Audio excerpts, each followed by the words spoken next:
दोस्तों आज की कहानी इतनी गंभीर है कि यदि आप इसे अंत तक देखेंगे तो ये आपको रुला देगी। ये कहानी है चार्ली नाम के एक आदमी की जो हद से ज्यादा मोटा हो चुका है। उसका मोटापा इतना ज्यादा बढ़ चुका है कि उसे रोजमर्रा के आम काम करने में भी बहुत दिक्कत होती है, जहाँ ना तो वो अपने पैरों पर खड़ा हो सकता था और ना ही चल सकता था। इस मोटापे की वजह से उसकी जिंदगी इतनी मुश्किल हो चुकी थी कि उसका ब्लड प्रेशर हमेशा हाई रहता था। इसके साथ ही उसकी दिल की कंडीशन इतनी खराब हो चुकी है कि पता नहीं कब उसको हार्ट अटैक आ जाए। तो उसकी हालत देखकर अंदाजा लगाया जा सकता है कि चार्ली अब बस कुछ दिनों का ही मेहमान है। वो अपना घर का खर्च चलाने के लिए स्टूडेंट्स को ऑनलाइन पढ़ाता था। दरअसल वो एक इंग्लिश टीचर है। इस ऑनलाइन क्लास में जहाँ सारे बच्चे अपना कैमरा ऑन करके वीडियो कॉल के जरिए पढ़ते थे, वहीं दूसरी तरफ चार्ली इन वीडियो क्लासेस के दौरान कभी अपना कैमरा चालू नहीं करता था, क्योंकि वो अपने किसी भी स्टूडेंट्स को अपनी इस हालत के बारे में बताना नहीं चाहता था। वो न सिर्फ इन बच्चों को बल्कि दुनिया के किसी भी आदमी को वो अपना रूप दिखाना नहीं चाहता था, इसलिए वो अपने घर से कभी बाहर ही नहीं निकलता था। यहाँ तक कि जब कोई डिलीवरी बॉय भी उसके घर पर खाना पहुँचाने आता था तो वो बिल के पैसे दरवाजे पर ही रख देता था, और जब वो डिलीवरी बॉय वहाँ से चला जाता था तो चार्ली उसके बाद ही बाहर आकर अपना सामान लेता था। तभी एक दिन थॉमस नाम का एक लड़का चार्ली के घर पर आता है। तभी अचानक से चार्ली के सीने में बहुत तेज दर्द होने लगता है। उसकी खराब हालत देखकर थॉमस उसे कहता है कि उसे एम्बुलेंस बुलानी चाहिए, लेकिन हॉस्पिटल जाने की बजाय चार्ली थॉमस को एक कागज देता है जिस पर एक एस से लिखा हुआ है, और वो उसे बोलता है कि तुम इसे पढ़ना शुरू कर दो। दरअसल ये एस्से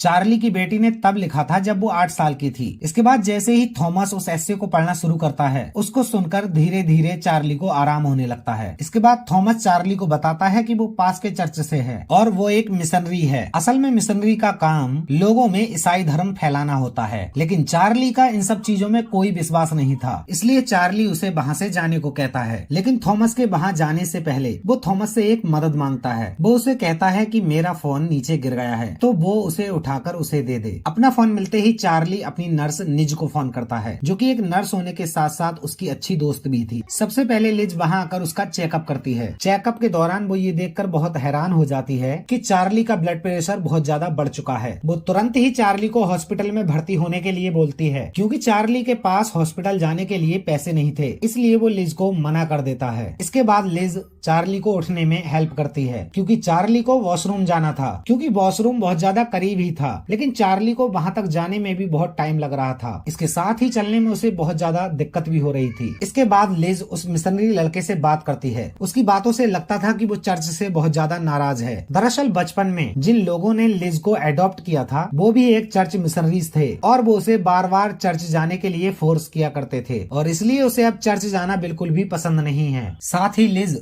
थॉमस को बताती है कि चार्ली की गर्लफ्रेंड की मौत भी चर्च की वजह से ही हुई थी, और आज जो चार्ली की हालत है वो उसकी गर्लफ्रेंड की मरने की वजह से ही हुई है, क्योंकि चर्च की वजह से ही लिज और चार्ली की जिंदगी खराब हुई थी। इसलिए वो थॉमस को वहाँ से तुरंत जाने को कहती है, लेकिन थॉमस इसके बावजूद भी वहाँ रुकने की जिद करता है। इसके बाद लिज थॉमस को बताती है कि चार्ली शायद ही अगले हफ्ते तक जिंदा रह पाएगा, इसलिए प्लीज वो चार्ली को उसके आखिरी दिनों में चैन से रहने दे। और तभी चार्ली भी वॉशरूम से वापस आ जाता है, जहाँ थॉमस फिर से चार्ली को चर्च के बारे में बताना शुरू करता है, लेकिन लिज उसे वहाँ से भगा देती है। इसके बाद लिज और चार्ली साथ में बैठकर कुछ देर टीवी देखते हैं। इसके बाद चार्ली सोने चला जाता है, जहाँ हम देखते हैं कि चार्ली को अपने मोटापे की वजह से सोने में भी बहुत दिक्कत होती है, क्योंकि उसे छोटे छोटे काम करने में जैसे लाइट बंद करने में भी बहुत दिक्कत होती है। लेकिन आखिर में जैसे तैसे करके चार्ली सो जाता है। अगली सुबह हम चार्ली को देखते हैं, जो कि इंटरनेट पर अपनी बीमारी के बारे में सर्च कर रहा होता है, जहाँ उसे पता चलता है कि अगर वो जल्द ही हॉस्पिटल में भर्ती नहीं हुआ तो उसकी मौत हो जाएगी। ये बात पढ़कर चार्ली और ज्यादा स्ट्रेस में आ जाता है और वो और ज्यादा खाना शुरू कर देता है। इसी बीच उसकी खिड़की के बाहर एक चिड़िया आती है। दरअसल चार्ली रोज अपने खाने में से कुछ हिस्सा पक्षियों के लिए खिड़की पर रखा करता था। इसके बाद चार्ली नहाने चला जाता है, लेकिन उसे नहाने में भी बहुत ज्यादा दिक्कतें होती हैं। इसके बाद वो शेविंग करता है और बाथरूम से बाहर आ जाता है। थोड़ी देर बाद चार्ली के घर पर उसकी बेटी एली आती है। चार्ली उससे उसके स्कूल के बारे में पूछता है। इसके जवाब में एली उसे बताती है कि उसका स्कूल अच्छा नहीं जा रहा है और शायद वो इस साल अपनी क्लास में फेल हो जाएगी। चार्ली अपनी बेटी को समझाने की कोशिश करता है, लेकिन वो उसे फटकार लगा देती है कि उसे डांटने का उसे कोई हक नहीं है, क्योंकि एली जब 8 साल की थी तो चार्ली उसे और उसकी माँ को छोड़कर अपनी गर्लफ्रेंड के साथ चला गया था, और ये कहकर एली वहाँ से जाने लगती है। इसके बाद चार्ली उसे रोकते हुए कहता है कि वो अपनी जिंदगी भर की कमाई उसे दे देगा और साथ ही स्कूल के कामों में उसकी मदद करेगा। और पैसों की बात सुनकर एली वहाँ पर रुक जाती है। चार्ली उसे कहता है कि ये पैसों वाली बात वो अपनी माँ को ना बताए। चार्ली की बात सुनकर एली नाराज हो जाती है और फिर से वहाँ से जाने लगती है, लेकिन वो दरवाजे पर पहुंचकर रुक जाती है। इसके बाद वो चार्ली को बिना किसी चीज का सहारा लिए खड़े होकर उसके पास चलकर आने को कहती है। उसकी बात सुनकर चार्ली बहुत कोशिश करता है। चार्ली खड़े होकर चलने की कोशिश करता है और अपनी इस कोशिश के दौरान वो गिर भी जाता है और वो एली तक नहीं पहुंच पाता। ये देखकर एली वहाँ से चली जाती है। इसके बाद शाम को लिज उसके घर आती है और अपने साथ एक नई मशीन लाती है जो कि चार्ली का बीपी और स्ट्रेस चेक करने में मदद कर सकती थी। जैसे ही चार्ली उस मशीन का यूज करता है, वो देखता है कि उसका ब्लड प्रेशर और स्ट्रेस बहुत ज्यादा बढ़ चुका है। ये देखकर वो थोड़ा परेशान हो जाता है और उस मशीन को हटा देता है। इसके बाद लिज को पता चलता है कि चार्ली की बेटी एली वहाँ आई थी। इसके बाद वो चार्ली पर एली को वहाँ बुलाने के लिए गुस्सा करती है। इसके थोड़ी देर बाद लिज चार्ली को खाना देती है और चार्ली खाना खाना शुरू कर देता है, लेकिन थोड़ा सा खाने के बाद वो खाना चार्ली के गले में अटक जाता है, जिसकी वजह से चार्ली का दम घुटने लगता है। वो ठीक से सांस भी नहीं ले पा रहा था। उसकी ऐसी हालत देखकर लिज चार्ली की पीठ पर जोर जोर से पंच करती है। किसी तरह से वो खाना उसके गले से निकल जाता है। इसके बाद रात का खाना खाकर चार्ली सो जाता है। इसके बाद हम अगली सुबह देखते हैं कि चार्ली की बेटी एली फिर से वहाँ आई थी। वो दोनों एक दूसरे की लाइफ के बारे में बात करना शुरू कर देते हैं। उसकी बातों से हमें पता चलता है कि चार्ली की हालत शुरू से ऐसी नहीं थी, बल्कि उसने अपनी गर्लफ्रेंड के मरने के बाद इतना खाना खाना शुरू कर दिया कि आज उसकी हालत उसके काबू से बाहर हो चुकी है। अपनी गर्लफ्रेंड को याद करके चार्ली फिर से बहुत ज्यादा इमोशनल हो जाता है और वो अकेला बाथरूम में जाकर रोने लगता है और पीछे से थॉमस भी घर में आ जाता है। जिसके बाद थॉमस और एली आपस में बात करने लगते हैं और कुछ समय बाद चार्ली भी वहाँ आ जाता है और एली वहाँ से चली जाती है। एली के जाने के बाद थॉमस और चार्ली चर्च के और क्रिश्चियन धर्म के बारे में बहुत देर तक बातें करते हैं। इन्हीं बातों के दौरान चार्ली थॉमस को बताता है कि उसने क्रिश्चियनिटी से जुड़ी हर किताब पढ़ी है, यहाँ तक कि उसने बाइबल को भी बहुत अच्छे से पढ़ा है, लेकिन फिर भी उसका क्रिश्चियन धर्म में कोई इंटरेस्ट नहीं है। इस सबके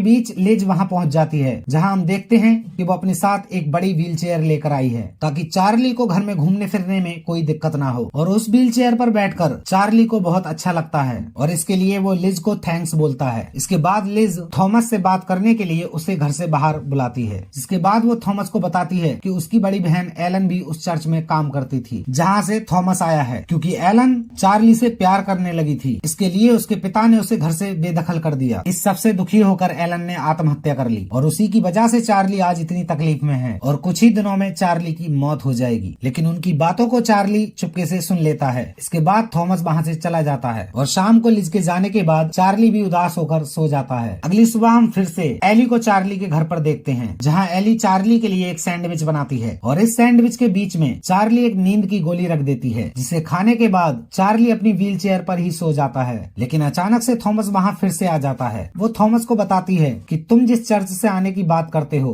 दरअसल उस चर्च ने पिछले 1 साल से कोई मिशनरी का काम नहीं किया है। उसकी बात सुनकर थॉमस एली को बताता है कि दरअसल वो अपने घर से भागकर यहाँ आया है, क्योंकि उसे वहाँ नशा करने की आदत हो चुकी थी और उसने एक चर्च से कुछ पैसे भी चुराए थे। लेकिन एली चुपके से थॉमस की बातों को अपने फोन में रिकॉर्ड कर लेती है। इसके बाद वहाँ लिज और एली की माँ मैरी आ जाती है। जब लिज को पता चलता है कि एली ने अपने पिता को नींद की गोली दी है, तो वो एली पर बहुत ज्यादा नाराज होती है। इसके बाद बातों बातों में पता चलता है कि चार्ली ने अपने 1 करोड़ रुपए बैंक में जमा किए हुए हैं। ये सुनकर लिज बहुत गुस्सा करती है, क्योंकि उसे तो आज तक ये पता था कि चार्ली के पास कोई पैसे नहीं है, इसलिए वो हॉस्पिटल में भर्ती नहीं हो पा रहा था। लेकिन उसी वक्त लिज को पता चलता है कि चार्ली अपने सारे पैसे अपनी बेटी एली को देना चाहता है और इसीलिए वो उन पैसों को खर्च नहीं कर रहा था। इन सब बातों से गुस्सा होकर लिज वहाँ से चली जाती है। लिज के जाने के बाद मैरी एली को भी वहाँ से जाने के लिए कहती है और चार्ली और मैरी आपस में बातें करने लगते हैं। उसकी बातों से पता चलता है कि मैरी भी चार्ली से बहुत नाराज थी, क्योंकि वो उसे और उसकी बेटी को छोड़कर अपनी गर्लफ्रेंड के साथ चला गया था। उसकी बातें सुनकर चार्ली रोने लगता है और वो मैरी को समझाने की कोशिश करता है कि चाहे उसने पूरी जिंदगी गलत काम किए हों, लेकिन वो अपनी जिंदगी में एक काम ऐसा करना चाहता है जिससे उसकी बेटी खुश रह सके। लेकिन मैरी इसकी बात सुनने के बाद भी वहाँ से चली जाती है। इस सबसे चार्ली बहुत ज्यादा स्ट्रेस में चला जाता है और बहुत सारा खाना खाने लगता है, जिसकी वजह से उसे उल्टियां होने लगती हैं। इसके बाद थॉमस चार्ली के घर उसे ये बताने आता है कि वो अपने घर वापस जा रहा है,